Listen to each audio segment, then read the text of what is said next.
After you open the box, pull out the instructions manual and open to page 2 to review the box contents. Additional items that are sold separately are the tape measure, the stud finder, the magnetic level, and a hex key set. The large poles are your main pole pieces. The B pole is one of the large pole pieces.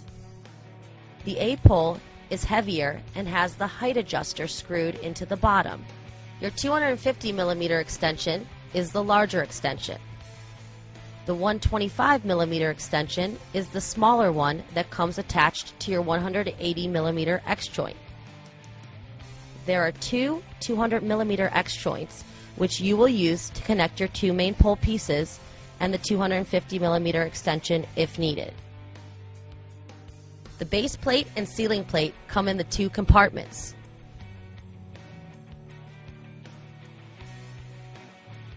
The foam padding comes in the elastic strap or inside the 250 millimeter extension. Tools are located on top of the base compartment and include one hex key and one straight rod. Now that you're familiar with your box contents, the next step is to measure your ceiling height. Please note if you're installing it on carpet, you'll have to add 1/2 to 2 inches depending on how thick your carpet is. Next, locate the beam or joist in your ceiling using a stud finder. You will want to put the support pole up so the ceiling plate is centered directly under one beam. Our ceiling here is 8'4". Refer to the printed out height chart so you will know what extensions, if any, are needed. Now it is time to get familiar with how the X joint works. Grab a single X joint and your hex key. The X joint expands to hold your pole pieces together and contracts to separate them. When the machine cut on the side is almost closed, your X joint is contracted. When it's open, your X joint is expanded. We can see that our X joint is contracted. To expand the X joint, put the short end of the hex key completely into the X joint screw. Turn the hex key clockwise and you'll notice the machine cut opening. It is important to alternate between the screws for the X joint to expand correctly. To contract the X joint, you'll want to turn the hex key counterclockwise and the machine cut will close. To assemble your pole, remove the A pole from the carry case and hold vertical with height adjuster facing upward. Unlock the locking nut by turning it counterclockwise. Do not remove it from the adjuster rod. Rotate the height adjuster rod shaft counterclockwise by hand until about 2 inches of the height adjuster threading is exposed. Rotate the locking nut clockwise until the nut is just below the hole in the height adjuster rod, but do not tighten it against the A pole yet. Lay the A pole on the ground and put one of the 200 millimeter X joints into the A pole, lining the screws of the X joint with a hole in the A pole. Make sure the center locking pins on the X joint are fitted in the rounded slots of the A pole. Now attach B pole, lining the screw of the X joint with the hole on the lower part of B pole. Make sure there is no gap between the pole pieces. Put the short end of the hex key completely into one of the X joint screws. Turn the hex key clockwise until you just feel pressure and repeat the process with the other screw. It is important to alternate between the screws for the X joint to expand correctly. Go back and forth between the X joint screws and tighten them very firmly. We're using the 250 millimeter extension with a 200 millimeter X joint. Put the contracted X joint into the top of main B pole.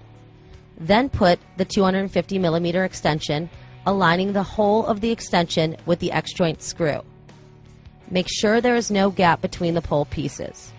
Repeat the same process used to connect the main pole pieces by turning the hex key clockwise and alternating between the screws to expand the X joint properly.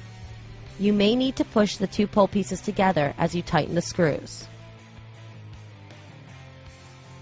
Put the upper support plate onto the B pole or top extension, making sure pins of the upper plate line up with the rounded slots of the B pole or the upper extension. Slide the height adjuster, which is at the bottom of A pole, into the articulating base. Lift the pole upright.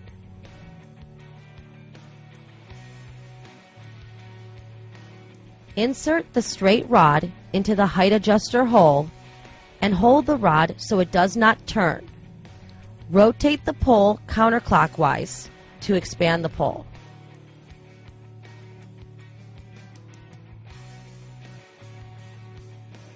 When the upper support plate is fairly tight to the ceiling, make sure the pole is level. Magnetic levels are easiest to use by walking around the entire pole. If it is unlevel, adjust the pole by moving the lower part of the A-pole and the base. Keep turning the rod until the plate is firmly tight to the ceiling. You do not want to over-tighten, but the plate should not move.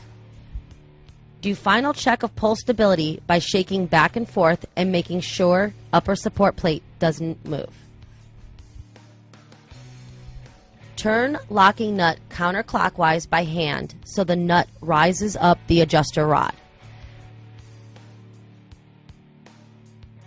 When it reaches the bottom of A-pole, put straight rod in the locking nut hole, hold the A-pole and turn counterclockwise until it is firmly tight to the bottom of the A-pole.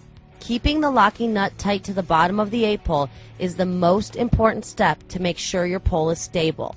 If necessary, cut foam to cover the height adjuster threads. Now you are ready to use and enjoy your sport pole. If you are planning to leave your pole up for an extended period of time, make sure your locking nut is always tight to maintain pole stability and clean your pole with rubbing alcohol. To disassemble your sport pole, put the straight rod in the locking nut hole and turn clockwise to unlock the nut.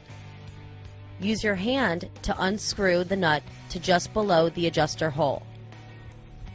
Put straight rod in adjuster hole and turn counterclockwise until the ceiling plate is barely loose.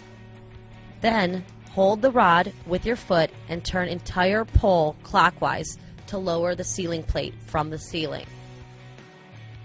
Lay the entire pole on the ground, remove the ceiling plate and the base. Use the large hex key to contract all X joints by turning hex key counterclockwise. Then separate all pole pieces from the X joints. Pack your pole in the carry case by putting the largest pole pieces on the edges and the smaller pieces in between.